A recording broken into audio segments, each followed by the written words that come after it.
country being ravaged by flooding, and one of those least equipped to deal with it. The stillness of the floodwaters in the aftermath belying the force with which they arrived. More than 1 million people have been displaced, many already living in shelters for weeks now. And some have witnessed this before. 2012, this flood came like that. It covered all my entire house. A decade later, the Nigerian Red Cross says it's worse. The effect of climate change is boldly written all over this. The intensity of the rains have changed over time. Some critics also blame the Nigerian government for failing to prepare, pointing to a still unfinished buffer dam to manage waters released by neighboring Cameroon. Transport links have been cut, creating chaos on roads. All is expected in the weeks to come, raising fears of disease, people already struggling to find clean drinking water, and increasingly, food. Much of Nigeria's farmland is now underwater, like that of Abraham Hon. All this is my farm, combined hectares, 50 hectares of land. Margaret Evans, CBC News, London.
into the river channels, into the canals, into the gutters.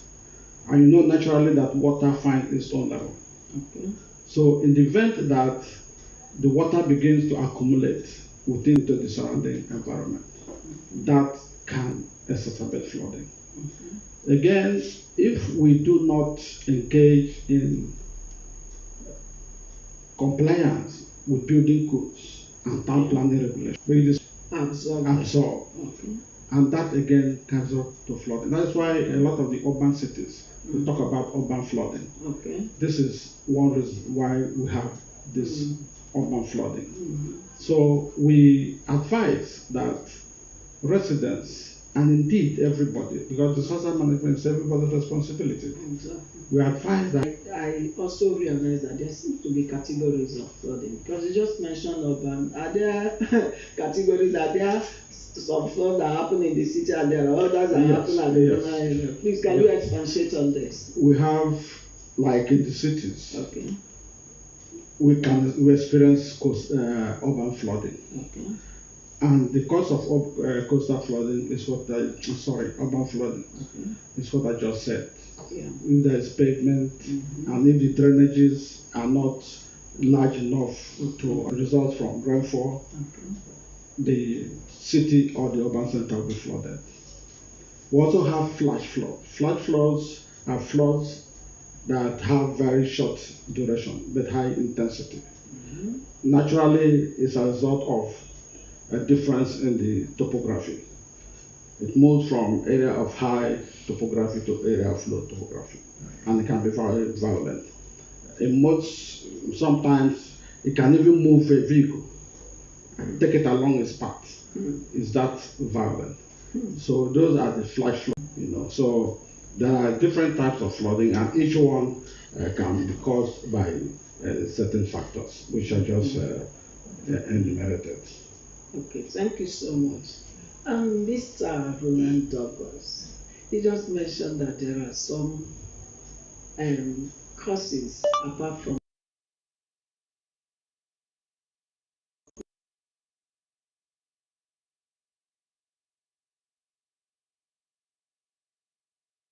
more on this before we go into other segments of our discussion.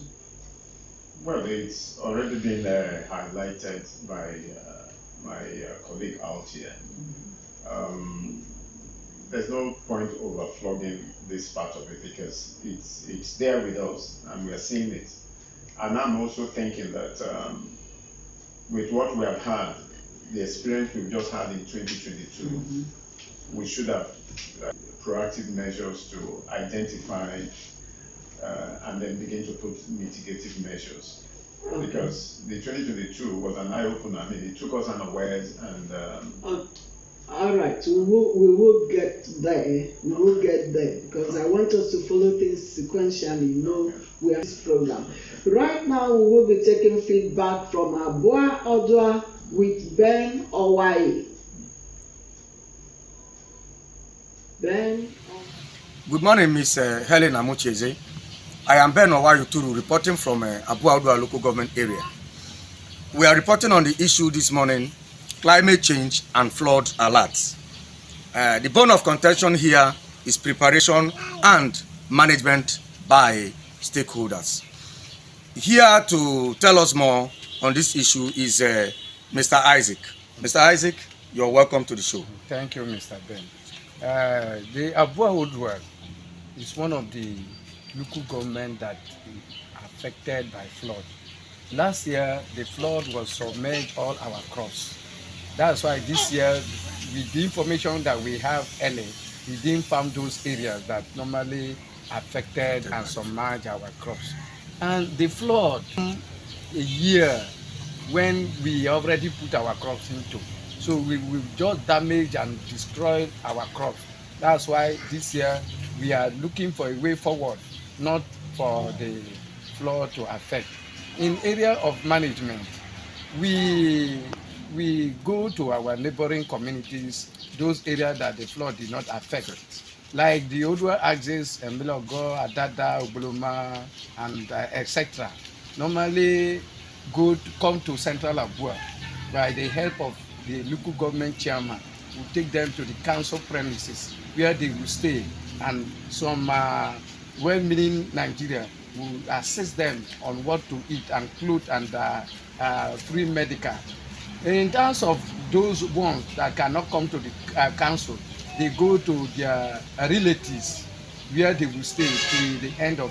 And this time around, we are asking the government to give us more assistance in terms of free medical care and clothes to wear, because you cannot pack all your luggages to the council. And when we come here, we find it difficult how we will change our clothes and other things. That is what we have. We have attained these areas. Thank you. We have heard from the horse's mouth.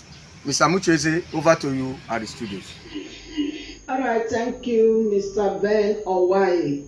We also will be taking feedback from Ahoda West from Madison Douglas.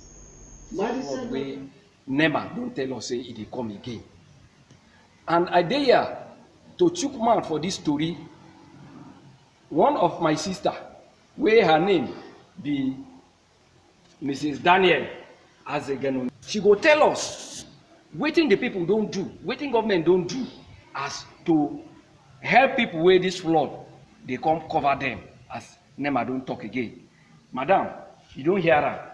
Wetin government don't do, wetin oil company and individuals don't do, as NEMA say another big flood they come again. As it happened last year, another one they come again. What is the level of preparation? How people don't prepare to tackle this flood and to help the people? Thank you, Mr. Madison Douglas. Government and the oil and the companies, they never do anything, and in future, they never do anything. The flood come, destroy people property. This year again, they don't bring a land, say flood they come again. Now, on my own opinion, they say, they tell the people, government say they should come to our aid, provide food, shelter, build IGP camp, make people to be comfortable, good water, everything. And they should look for solution for the government. Make them do something. Carry people from the water to the good water, everything that the people will need till the flood go over. Okay. When I don't hear from our sister, she dey talk, say now, upon waiting NEMA don't talk, say another big flood will come. Nothing don't happen. We never see any arrangement, we never see any preparation where anybody don't make. Federal government, individuals, so oil companies, so nothing don't happen. And then say another big flood will come. I beg for our people not to be swallowed by this flood. Make these people come out. And NEMA, on our own part, I beg not be only to the come tell us say flood they come, flood they come, flood they come. They give us the alert. Waiting on that they do. More can I do them now so that the flood no go swallow our people again. More can I rise up to the expectation so that our people no go die for flood. We go there inside water to drink no day. So these are over to you, presenter, Miss Helen Amuchis. Let's plea from the people. Yeah, just joining us now is Instructor Bernard S.M. EDOBOR. He is the divisional chairman, Nigerian Red Cross Division. You are welcome.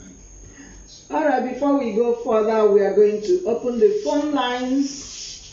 Please, the number is +234 9166 587355. I take it again. +234 355. This is the phone line. So when you call, you tell us your location and please be civil when you call. All right. Along the line, we shall also be taking contributions from the field and from our esteemed joined us now.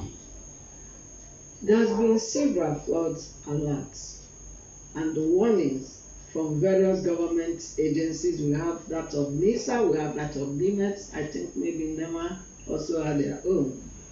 Now, what are these signals that are now at the Red Cross? Are there, I know they have mentioned some things in the course of the report this year, especially coming from your society, your organization. Good morning, the audience. Good morning. Sorry for coming in. It's a busy period for us. We have the World Red Cross Week, so I'm just coming from another chat somewhere. But most importantly, the signals. Thank God the agencies that have given us the signals. And we have the gutters, our lines. We know, yes, it's a major issue with the topography, especially this part of the country, because of the kind of environment. But we need to help the environment, stop throwing things into the gutters. You see a lot of those spots, and some of our members will try to clear this place. We have regular health, what do we call it, sanitation work to clear it. Interestingly, when we go to communities and say, join us, let's do this, they tell us, where is the money? we should bring on the community. There is a particular community that insists itself will gain money. We cannot even claim for them. Oh, wow. Oh, that's okay. All right. We are seeing, or maybe history for individuals, communities, and also measures be taken. Okay. What has been done so far is preparatory. Okay. Like we have trained and prepared our men. We have statistics from over time, which we have used to prepare our team. Stakeholders positively, under the coordination of NEMA, we have been working as a team. To address this structure. We need to work with the NEMA team.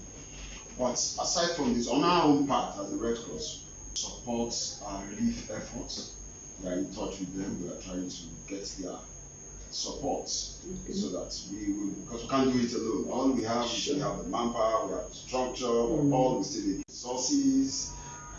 All right, it's okay. Thank you. Sir, is there anything you want to add before I go to NEMA? You see, it's at this particular point, it's very critical. Okay. It's critical in the sense that we are humanitarian, and the young girls all around our communities to now start volunteering to come and begin to help, especially the elderly in our communities, and begin to take them out. Then, of course, we are talking about the medicines and foodstuffs and all that. This is the time to do it.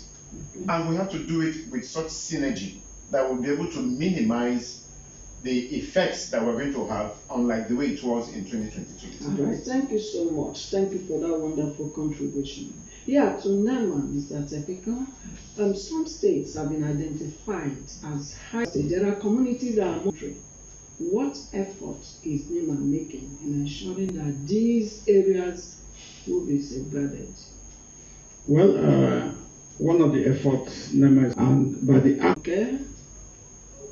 to address the program, but what I want to ask the panel there is now that yesterday the president launched the training of Okutabe and the Urashi. Now, what are the plans on ground so that the flow will not over our community? Because we must not be able to go and come any time. If they try to put our own, it will affect us and the whole water will come to our area. Thank you so much for that question. Last year, I heard that one of the contributory factors to the flooding is expected to work with the institutional government structures, besides the non-governmental organizations, the CSOs, the NPS, and all that.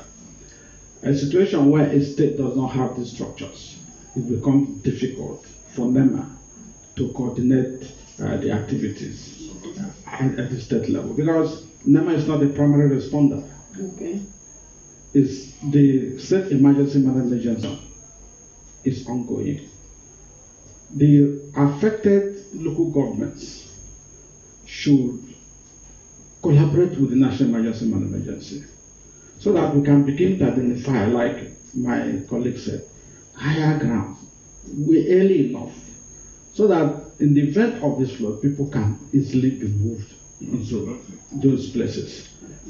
Because like I said, if it comes and there is nowhere for them to move, that means they will be overwhelmed and the impact will be very great on them. So that is the advocacy we are making here, that all hands must be on deck The local government, the communities themselves, they also have a role to play in order to more of these. So Kobani Benabari, your question, I believe, has been addressed by the NEMA zonal director here, coordinator on the Orashi zone, and you have just addressed that. Chama Amas is saying the program is a very good one. He said congratulations to NOA, nice one. Iwan Lama Brown is watching, streaming live from Bonny. Yengibo Tammy Tiger said government should be proactive in the IDP camps now.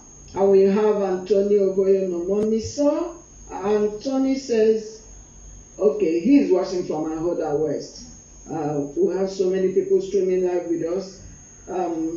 Somebody says a commander, war against indiscipline, Kana commander. He said there should be established disaster preparedness groups and they should provide guidance for community flood preparedness. I think the Red Cross mentioned it. All right, Blessing Jumbo is streaming live with us. Ambassador Rosemary Abehat is streaming live with us. We have somebody else, the White Kana commander, said the Minister of Environment and the Commissioner of Environment should be proactive on the issues of early warnings and flood management. Thank you, our contributors. Nkenjika Grace government should make provision for IDP camps early to help evacuate people living in riverine area. Informa Onachuku Obele, she is watching live with us. All right. There's one very breeze and deaths and all what have you. They contribute to flooding that we experience in our society. Now, I remember that several years back, government initiated the monthly sanitation exercise. I don't know, is that thing still on? What is your experience? In your opinion, is it effective? Well, I realize, especially in Port Harcourt, every Thursday happens to be a sanitation day, and so most of the shops are closed. But it will shock you to know that that's when a lot of people want to stay back at home and do other things, and then mark the time and then appear at the time that they know there will not be task force to ask them to shut down and do the You see, this is self-inflicted problems, and it's not all about government. It's about you and I. When we take this initiative to clean our environment and identify those spots where our waste, our dustbins are supposed to be dropped off, it will, to a large extent, reduce some of these problems that we are having. The sanitation that used to be monthly is practically dead. We have the sanitation authority. Sometimes I wonder what what roles and responsibilities they have, because they are there, and then you see some of these subcontracted contractors that are handling the evacuations, not even living up to their expectations. They come, they pick up some of this waste, and one part of it is littered on the road on their way out. All these are part of the challenges that we have. We need to have an effective monitoring sanitation agency, because this is where we need them to act. And then, of course, you don't need someone to tell you to be clean, all right? But if government has made it as a deliberate policy so that it will be a way of life, then that's what we should adapt. Because we cannot always be screaming crisis, because these are the consequences of most of these inactions that we've been involved in. And so we shouldn't be waiting until the last minute and then begin to be screaming and be shouting. This is the time that we need to set up like our NEMA colleague has said here, the State Emergency Agency, also local emergency agency, and then the community as well. We need to work together, because this has to be on a continuous basis. Because on a daily basis we generate a lot of waste. And then we have issues where these wastes are going to be dumped. And so we make effort and let it be as a way of life to all of us, because we are all stakeholders in this natural disasters that we have all been exposed to. See that dumped just in the middle of the street. I wonder, is it that there are no agency or authority that is responsible for that? When was it? Some of the problem is the receptacles, some locations that were. So what is the new location? So we need this kind of sensitization. We need information to tell people, okay, this has moved and gathered there. It becomes a problem. It constitutes a nuisance dangerously, or over time. We notice that most of these deaths we do during our sanitation period. When we do it, we heap it up, pile it there. The rain comes and they sweep it back into the drainage. Oh. So it's like and we are getting back to where it's cleared properly, taking it away, though it's at a cost, because I know somewhere. So the government needs to help with that. Okay. Thank you. Coming from Peter Ekabe, it's in the coastal region. This is coming from Ekabe Peter. All right. In addition, I want to say that one of the factors responsible for this mess we are talking about is lack of supervision. Okay. If you can't just give out an assignment to somebody and you don't supervise. And once you don't supervise, the tendency is that the people will do it anyhow. And I discovered that the infrastructure they use in the evacuation of this refuse, a lot of the times you find broken down vehicles and all that in the middle of the road. So if a vehicle breaks down in the middle of the road, they can't carry it on their head. People remain there, you know. So supervision should be strengthened. And again, the infrastructure, especially the evacuation vans, should be up to speed. You don't just go and pick whatever, you know, you want to. A refuse disposal is a serious business. It's a serious business. In it must show seriousness so that our society, our environment can be gotten rid of the attendant epidemics. And that's a social advice to come with it. That brings me to the next question. You know, somehow we mentioned about the implications, the challenges that this floods pose to man and his environment. Now, there are adverse effects here. Sir, please.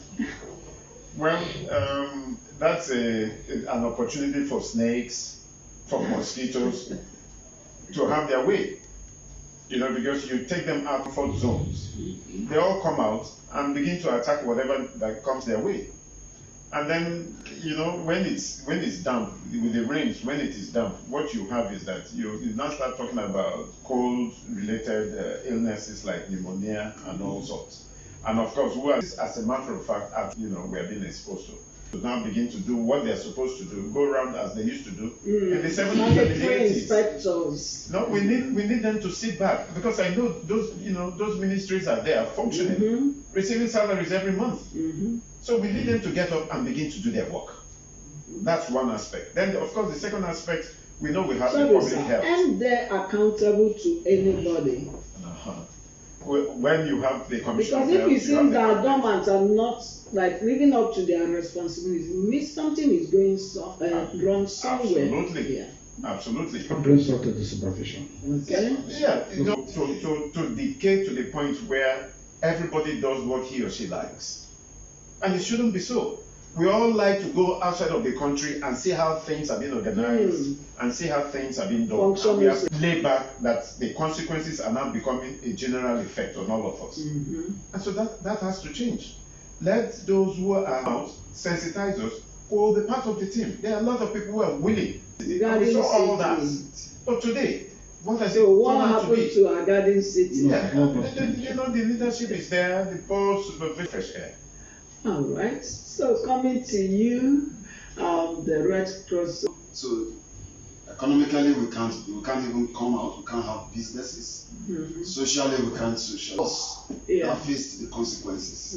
So it affects the whole system. Some communities were completely cut off from the rest of the world. We saw houses submerged, we saw corpses floating. God, let there not be another one. So we are all stakeholders in this. We are all stakeholders, and we must put waterborne diseases. There will be mosquitoes resulting to malarial attack and all that. Disrupted, will be washed away. To result to hunger, to result to poverty. We also have implication on settlement. A lot of the communities are washed away. You will not be there. Interaction between Riverset and Bayelsa, you know, so the socio-economic implications are varied. That is why we appeal that it is important. That one. We also saw that the academic calendar was disrupted. Schools were shut down. You know, and in fact, communities are used to. The Red Cross is also known to extend relief and help, which is for war casualties. You know. No, it's a continuous activity. We do it as time goes on. It's a continuous. Our time is you are prepared as it stands. That's kudos to Red Cross. Okay. All right. Also for NEMA. I've been on top of its job. Last year, 2022 flood, a lot of relief materials were provided to all the states. The Presidential Committee on Floods we also are receiving from the Ministry of Niger Delta. You know, NEMA has provided and will keep providing, you know, to us. Even as I speak, by next week we'll be trying. Okay, we have gathered today what it is. Please, can we have very quickly last word from you to our participants out there? Last word, 1 second, please. We will say the Red Cross says stay safe. Okay. Avoid those things that complicate our situation, and let us listen to instructions and advice from various. Okay, all right, sir. From you. I want to thank NOA for leading in this initiative, for the continuous and sustained sensitization and awareness on this impending flood. All right, sir. And from you, our able discussants, you have done justice to the topic of the day. We appreciate you for coming. And at this juncture, this is where we draw the lines. Esteemed viewers, streaming live with us on NOA River State Dialogue. Okay, flood control and management is everybody's business. You are a stakeholder. Change begins with you. Members, we say thank you for what you've been doing. Thank you for being consistent. God bless. Our participants, we say thank you to you. Continue. Thank you so much. My name is Ifeanyi Helen Amuchazi. God bless Nigeria.